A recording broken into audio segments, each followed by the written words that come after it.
What if everything you've been told about type 2 diabetes is only half the truth? What if the idea that diabetes is a lifelong, irreversible disease is outdated, incomplete, or even wrong for millions of people? And what if the real scientific answer is more hopeful but also more uncomfortable than most doctors, health systems, or social media influencers are willing to admit, because type 2 diabetes sits at the intersection of biology, behavior, food systems, pharmaceuticals, and profit. And today we're going to cut through the noise, the myths, and the false promises to answer one simple but powerful question. Is type 2 diabetes really reversible, or is that just another dangerous illusion dressed up as hope?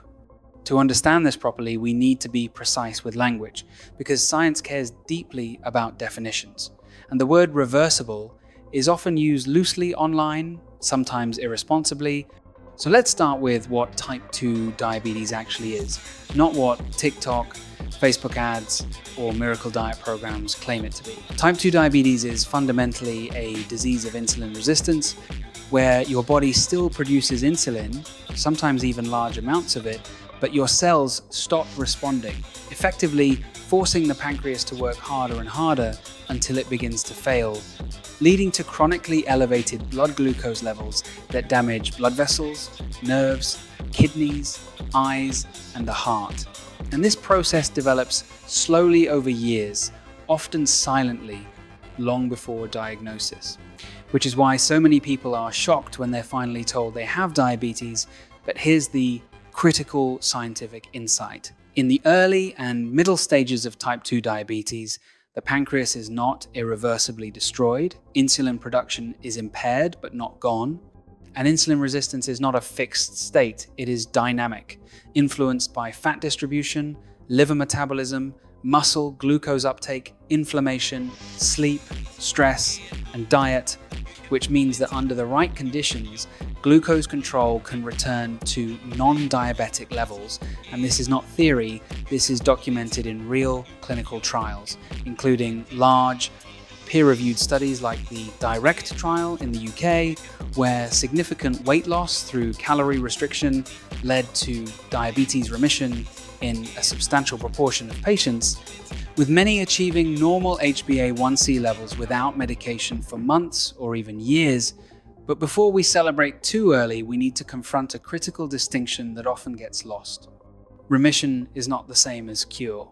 Remission means blood glucose levels remain below the diabetic range without medication, but the underlying susceptibility remains. And if old habits return, the diabetes often returns too, which immediately dismantles the simplistic online narrative that diabetes can be cured forever with one diet, one supplement, or one hack, because biology does not work that way.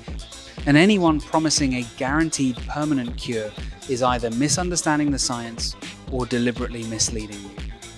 Now let's talk about why weight loss plays such a powerful role, because this is often misunderstood and sometimes weaponized to shame patients, which helps no one fat stored in the live. R and pancreas interferes directly with insulin signaling and insulin secretion. And when this ectopic fat is reduced, insulin sensitivity improves and pancreatic beta cells can partially recover, allowing glucose levels to normalize. And this is why even relatively modest weight loss, around 10 to 15% of body weight, can dramatically change metabolic health for some individuals. But, and this is crucial, not everyone responds the same way, because genetics, ethnicity, duration of diabetes, baseline pancreatic function, and age all matter, which means type 2 diabetes reversal is possible for some, not guaranteed for all, and pretending otherwise is scientifically dishonest. Another major source of confusion is the role of medication, because many people believe that using drugs means you haven't truly reversed diabetes. But this is a false dichotomy. Medications like Metformin improve insulin sensitivity and reduce liver glucose output. GLP-1 receptor agonists reduce appetite and improve glucose control. And these tools can help people achieve remission by creating the metabolic conditions that allow the body to recover. So framing medication as failure is both medically wrong and psychologically harmful, especially when the ultimate goal is long-term health, not ideological purity. Now let's address low-carb, keto, intermittent fasting, and plant-based diets. Because the internet loves extremes, these approaches can work, not because they are magical, but because they reduce calorie intake, improve insulin sensitivity, and lower glucose exposure. However, adherence matters more than ideology, and no diet works if you can't sustain it long term, which is why the best diet is the one that achieves weight loss, improves metabolic markers, and fits your life, culture, and mental health. And this is where personalized medicine matters far more than viral diet wars. We also need to talk about duration of disease. Because time is biology, people diagnosed recently are far more likely to achieve remission than those who have had diabetes for 10 or 20 years. Because prolonged insulin resistance and glucose toxicity gradually damage pancreatic beta cells beyond recovery, which is why early intervention matters so much, and why screening, education, and realistic hope need to happen earlier, not after complications appear. But what about people who are not overweight, especially in certain ethnic groups, including South Asians, who develop type 2 diabetes at lower BMI levels? Here the picture becomes more complex, because visceral fat, muscle insulin resistance, and genetic predisposition play larger roles. And while remission is still possible for some, it may require different strategies, including resistance training to improve muscle glucose uptake, sleep optimization, stress reduction, and sometimes lifelong medication. And acknowledging this complexity is not pessimism, it is respect for biological diversity. Now let's confront the most dangerous myth of all, that failure to reverse diabetes is a personal, moral failure. This narrative ignores food environments engineered for overconsumption, socioeconomic constraints, psychological stress, trauma, and the reality that modern life is metabolically hostile, and when we blame individuals instead of systems, we delay meaningful solutions and increase shame, which ironically worsens outcomes.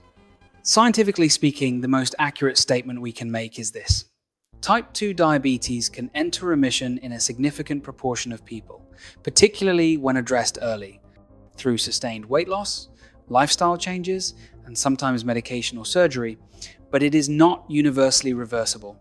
It is not cured forever, and it requires ongoing vigilance because metabolic memory persists and glucose dysregulation can return if conditions change. Bariatric surgery deserves special mention here because it produces the highest rates of remission, often before significant weight loss occurs, suggesting powerful hormonal mechanisms involving gut incretins and insulin sensitivity. But surgery is not a shortcut.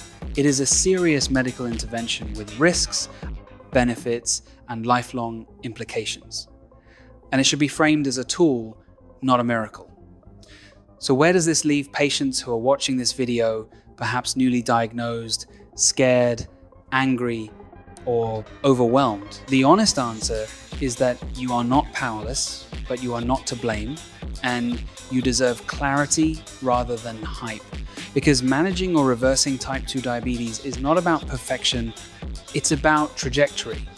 Improving insulin sensitivity, reducing glucose exposure, preserving pancreatic function, and building sustainable habits over time, not chasing viral promises in clinical practice. The patients who do best are not those who follow the strictest rules for a few weeks, but those who make consistent, realistic changes they can live with for years, who understand that remission is a state that must be maintained, not a trophy that ends the journey, and who work with healthcare professionals rather than against them. And finally, we need to talk about language. Because words shape behavior, telling someone diabetes is reversible without context can create false hope, while telling them it is irreversible can create fatalism. The truth sits in the middle. And it is more empowering than either extreme, because it recognizes both biological limits and human potential. Type 2 diabetes is not a single switch that is either on or off. It is a spectrum of metabolic dysfunction. and movement along that spectrum in a healthier direction is always valuable, even if complete remission is not achieved, because every improvement reduces the risk of heart attacks, strokes, kidney failure, blindness, and early death, which ultimately is the goal of medicine. So, is type 2 diabetes really reversible? The scientific truth is that for many people, yes, remission is possible, but it is conditional, effort-dependent, time-sensitive, and not guaranteed. And for others, management rather than reversal may be the realistic and equally valid goal, and both paths deserve respect, support, and evidence-based care. If this video helped you understand diabetes more clearly, without fear or false promises, then support the mission of MedLogic by subscribing to the channel, because we break down medical myths with science, honesty, and compassion. And your subscription helps us reach more people who deserve truth over hype.